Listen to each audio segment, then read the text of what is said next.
Hello everyone and welcome to my new video. I'm Würfel and today we're gonna do something new for this channel. This time it's not a tutorial, it's more like talking about a project. In this case, my open spiral dice tower. And before we start with my open spiral dice tower, I want to start a little bit about dice towers themselves. This is a dice tower crafted by a friend of mine. It's made of solid apple wood. It's a real beauty. It's a nice piece of craftsmanship. So I like to use it to explain people what dice towers are. In this case, it's the most common and simple shape we have. It's a rectangular tube, and on the inside you can see there's a board. You can see there's a board here at the bottom, and there's another board hidden here on the inside. And when you throw your die in, it will bounce off the boards and thereby change its direction, and will come some movement, some moments, and thereby rotate. So the dice tower is tumbling the die for you and makes sure you have a properly random result that is not influenced by any, let's say, evil-minded people on the outside. So this tower does the rolling for you. You throw your die at the top and it comes out to the bottom. And you can already hear you got a lot of contact on the inside, and that's what you want. You want to make a long way with a lot of contact, so the direction is always changing, the rotation is changing. So that's so far from dice towers at this point. If you want to know a bit more about it, go and check the internet. It's full of stuff about dice towers, especially the Wikipedia article is nice. Now we want to start right in with my open spiral dice tower. This is what it looks today, the finished version. And you can already see it's a spiral going up onto the top. So this is how it works. You throw your die in, it gets a lot of contact, it gets tumbled all the way around, and it will land on the bottom side.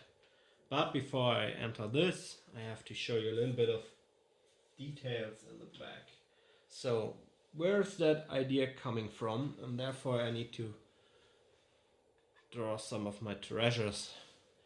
This here is the inspiration for my open spiral dice tower, because you can already see it's a tower, it's got a spiral, and the spiral is open, so you can, in this case, even push your finger on the inside. But as far as my research goes, this was not a dice tower. Even it might work at that, so with a big die, you can see it does a quite decent job on this. But you can see smaller dice like this one. This time it worked. And it worked again. Okay, I show you how it's not working. You can draw the die on the outside. So sometimes it's really not working yet. Sometimes it will fall out on the back or anywhere else. Believe it to me, it's not working very well. But the general idea was born with this acquisition. So I started with this idea, and to think of it in a way to re-engineer it and rework it. And that's the point where I came up with this first version. So first of all, you see we have this slit and it's spiraling up to the top. The inside you see is a lot bigger, and the slit is just small enough that no dice will escape, but it's still there so you can see your dice. That was one of the points I want to come to. I don't want to have any transparent parts or any like fence parts or so.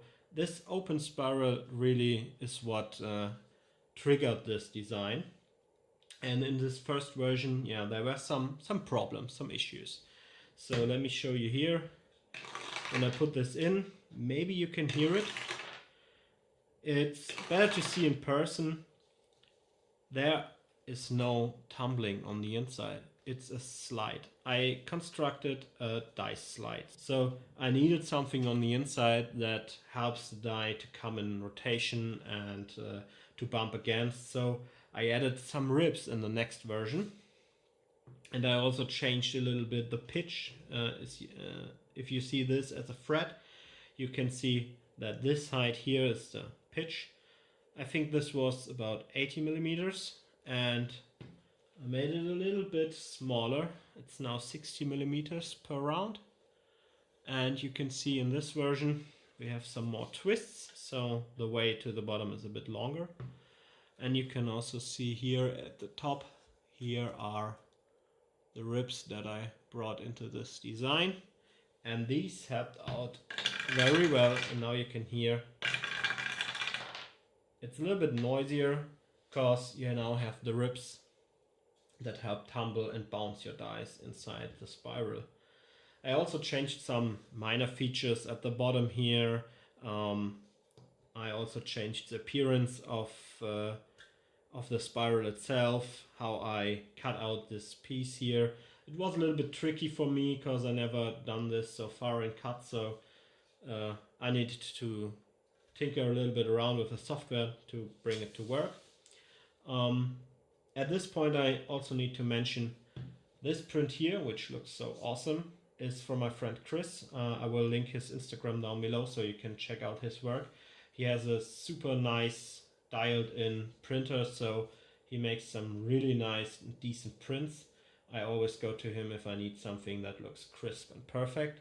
At the time we started this project, I didn't have any chance to get on a printer except for huge industrial machines like at Shapeways or so, which makes this tower come about $300 or so. So I used the help of Chris, and then the maker space in our city started a prototype phase at this moment. And yeah, with their help and their printers, I came up to this version. You see, it was printed without support, so we have some issues here.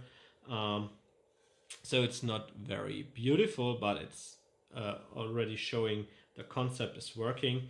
And I used this tower quite a long time because every tower that I printed from Chris in a nice and perfect shape was already grabbed by some of my friends, so I was already always left with this version here. Yeah, where are we now?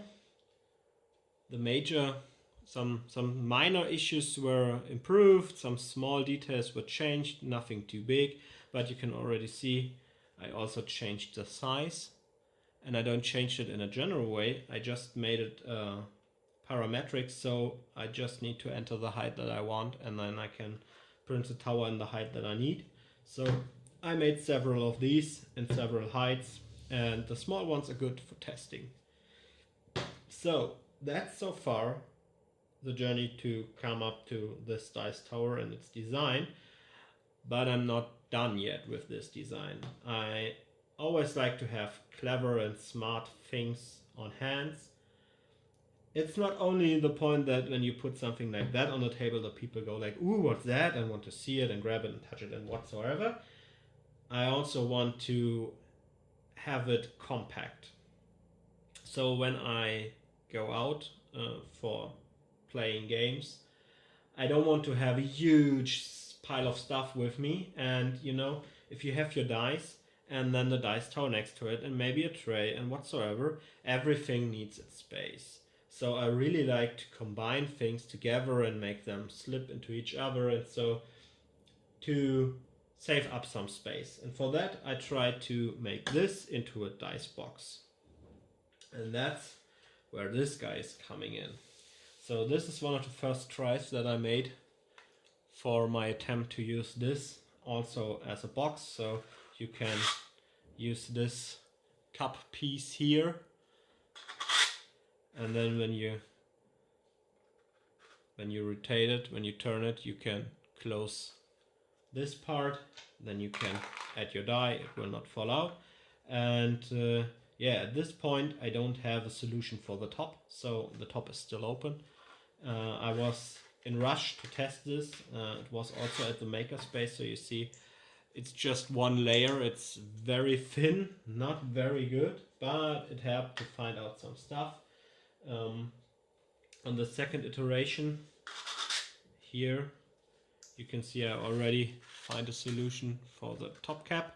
So the whole crown part here is now rotatable and thereby closes this. There are two gaps here, but yeah, if you don't try to put in some mini dice, everything is fine and your dice don't fall out.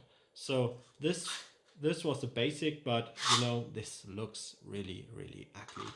Even if Chris came up and printed me a better version with some more rigid and solid walls, it's now looking much better from the material side, but it's ugly as hell, so I really don't want to use this anymore.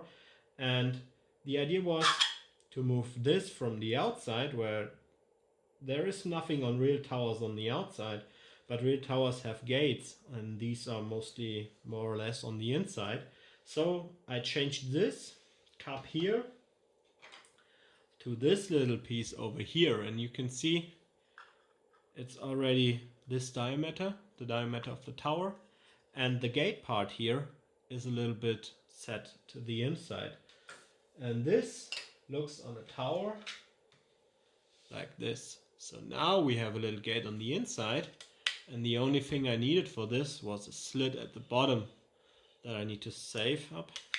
And now I have a closable gate and a closable top.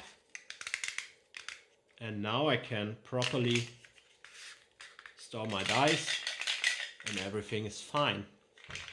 Yeah, so far so good, but you know, especially when you try to have moving parts in 3D prints, there's a lot of stuff going on. Even if you try to make this for injectable parts or other stuff, you always need to tinker around with your dimensions and your tolerances. Too tight and everything is sticking together. If it's too loose, like in this example, this is from the printer at the makerspace. It's not the best printer, but it gives decent prints and was good enough for me testing stuff out. I have quite some huge tolerances in here and added a lot of air gap, and still the parts are pretty tight. So I gave the same models to Chris, and you know, this is so smooth it might even open in your bag, so this was nothing good to use. So I needed to find a way to improve on that part, and for that I came up with, whoops, that's the wrong one. I came up with this design. You see here I have these little levers going outside here, so these are like little springs. They snap on easy, but keep a little bit more of attention. And so far I also use the same on this version. I use this for now 3 months or so, and everything is fine. It's going smoothly, but still holding enough friction to not open at all. So everything is fine. You also may notice that this is not the classical medieval crown shape. This is more of a futuristic design. So in addition to this medieval gate and medieval top, I made a futuristic gate with some arrows, and the top part has these little dips inside. So the tower that came out of this is looking like that. I also made a futuristic version of the tower body, so I added some lines here to give it a little bit of a futuristic touch. Makes the print going a little bit crazy. It's got some problems with ghosting, so this is not ideal in a not so well supported print. So I dumped this over time. It's still available. If you print it slow, it might come out good, but it has some problems in some stages. But you see the mechanism is the same. I can use it to store my dice. Everything is fine. So, but I'm still not done with this. So now I can store my dice in this tower and have a tower and everything is fine.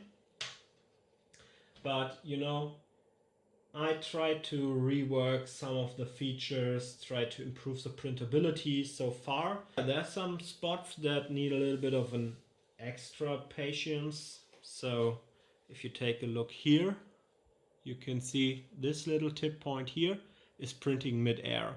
So the supports come up here and then on top of the supports this is starting. So this is always a critical point, and for that I added a little bit of a gate frame, which I think is looking good so far. I'm still not 100% satisfied by it, but I like it so far. And this helped a lot to improve this critical section here. You still need the supports all around, but it helps a lot for this weak spot here. I also played a little bit around printing this without any infill. So if you really want to save up material, I thought like adding another spiral that supports the critical parts of the spiral might be helpful. So it worked until I came to the top, and at the top part, you know, if you want to print something like this top section here and you don't have any infill, yeah, it becomes a little bit ugly. So something you could have known earlier, but you know, you try it, you see it, and then you're good to go. But still, I'm not really 100% finished yet. I got some ideas. Everything gets cooler with some LEDs. So I grabbed myself a tower, and as you can, I hope you can see here at the top, I added this huge T-slot here, and this goes all the way around, and you can see here at the bottom section there's the gate coming, but there's this part here that goes all the way across. This is for entering the LED strip to the top part on the inside here of the roof, and then feeding it up to the top. The problem was I put this on the outside, so the LED strip was bent in 2 directions. And yeah, you know, LED strips don't like to be bent in 2 directions, only in 1 direction. So I needed to dump this version, and then I came up with this guy here. I added a secondary spiral that is like 180 degrees rotated to the main spiral, and it's a small spiral just enough to keep this LED strip on the inside. So let me show you how this works. I also added some grooves at the bottom to come out, so this is already only the prototype. So I choose some LED strips with USB plug just to make sure that I use these power bank stuffs. And yeah, you can see this is the glowing version. And you know what? Throwing dice in a glowing dice tower makes a lot much more fun. So the next iteration of this, and I think this might be coming up as a project video to follow along the way that I created this, I will add a battery to this. I will add charging plugs. I will add some switches that will work when you open the tower for usage, to have an autark and outstanding tower without any cables that need to be plugged in at some point. But so far the version with the power banks also working very well, so nothing to cry about that. Okay, that's so far on the tower. I know there might be some people already crying for one major part, and that is the tray. And some people ask me for trays. I'm not a big fan of trays. I like to have it detachable and removable, but you know, if people ask me for stuff, I try to make stuff. I came up with these two. There's a third version that I didn't print so far. It's more for the futuristic stuff. It has some spiraling, curvy stuff on the outside instead of this medieval castle look. Yeah, the work is pretty easy. In this case, it's a huge round tray, and you see these two little knobs here, and they help to keep the tower in place. So this is even good enough to stick the tower in so it don't falls out, but it might come up to your printer how well the settings are. Maybe there's a little bit of air, for example, printed on the Makerspace machine, printed on Chris machine, and you see this had a little bit of room to move, but you see it's not moving all around, so good to use. And this version, I call it the fish can tray, because it looks like a can of fish. It has some small little noses over here, and you can also stick in your tower here so it's not going around here. And then of course you can throw your dice and they don't fall all over the place. So far the only thing that concerns me about that, it's an extra part that I need to carry around, and yeah, I'm tinkering around with a version that might be collapsible or so. I'm not sure how I do this yet, but so far I try to work on that. Okay, so we were at the point that we talk all this stuff through, and I think it's time to see some dice rolling. So this is the tower that I use. You see it's huge. It's a 250 millimeters in height, so that's about the maximum the machine could do. Then some millimeters from the top, bottom piece, some millimeters from the top piece, so we have about 270 millimeters or so. It's about nearly a foot in height. So let's grab some dice, and just to show you, it's not only working with my dice, it's working with everyone's dice. So here we have some Chessex dice, and they get tumbled very well, and you can also dump in the whole bunch and they will come out. It's especially useful for the D4 because it will bounce around a lot, because it has a lot of space around it, so it can wiggle around the tunnel a lot. So that's very good. If you have some bigger dice like this guy here, it has a diameter of about 31 millimeters, I think, or at least a little bit over 30 millimeters from tip to tip, and even that guy goes all the way down to the bottom. So how could I end this video? I think we saw a lot of stuff, and there are two things that I really like about printing. Not only that it is quite easy to just click on a button and get your part, I mean get it in a few hours, but you get your part without doing something with your hands. The good thing is also it's all numbers, and numbers are changeable, so it's pretty easy to change the appearance of the tower by just changing some numbers. And for that I thought, like, who thought about the mini dice? Everyone should know these. These are mini dice. Everyone loves them, and I think like a lot of people have these mini dice. Not that they are very usable, but you know, having this small die in this huge tower, it doesn't feel quite right. So you just need to dial on some numbers, scale it down to 50%, and then you came up with this. This is the mini tower. This is just 50% of the original size, and now you can properly roll your mini dice.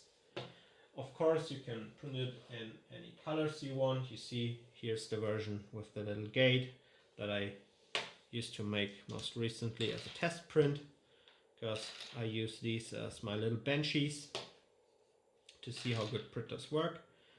And yeah, fantastic job. You have one model and it's no work to match it the size you need. And you know, I know what you're all talking about. What about the big guys? You know, that's also no problem. I got you covered. Okay, I think the camera is not getting you covered at this. This here is a gigantic 200% scale version of my Dice Tower. Of course, I don't have a printer that can print that huge, so I made the model stackable. If you take a closer look to this part here, or this section over here, you can see I split up the model in 3 parts. A bottom, a middle piece, and of course a top piece. So now you can print them, and you can also repeatedly print the middle section and stack them together as long as you want. And then you can stack up this huge tower. It's nearly 2 feet high, so that's over 50 centimeters. And you know, it can hold a huge amount of dice. Of course, you can also use this for your minis, but I know what you're thinking. We need something bigger. So this might not be the biggest die possible to get. There's always something that is bigger. But you know what? That's a D120. And this is a huge die, as you can see. And no, it will not go into the regular versions, but it will go into the big guy. So let me see if I can bring the camera in and show you the big guy.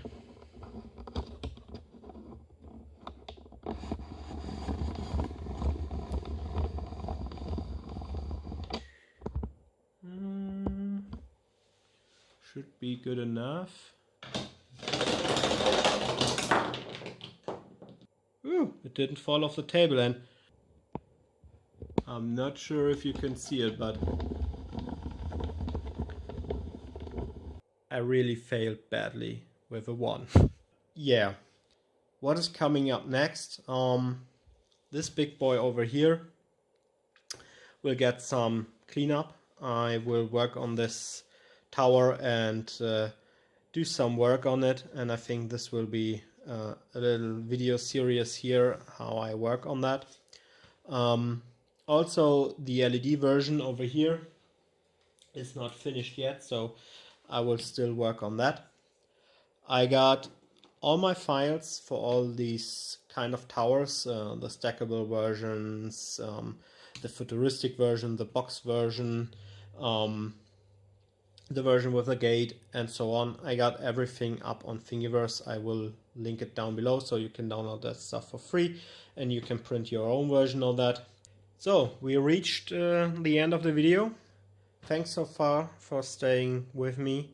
There will be coming some new projects for sure in the future. I think the next project will be this blue guy over here. Some people following me on Instagram already have seen a little bit as I worked on that. And yeah, I think the journey and the story of my open spiral dice tower is not finished yet.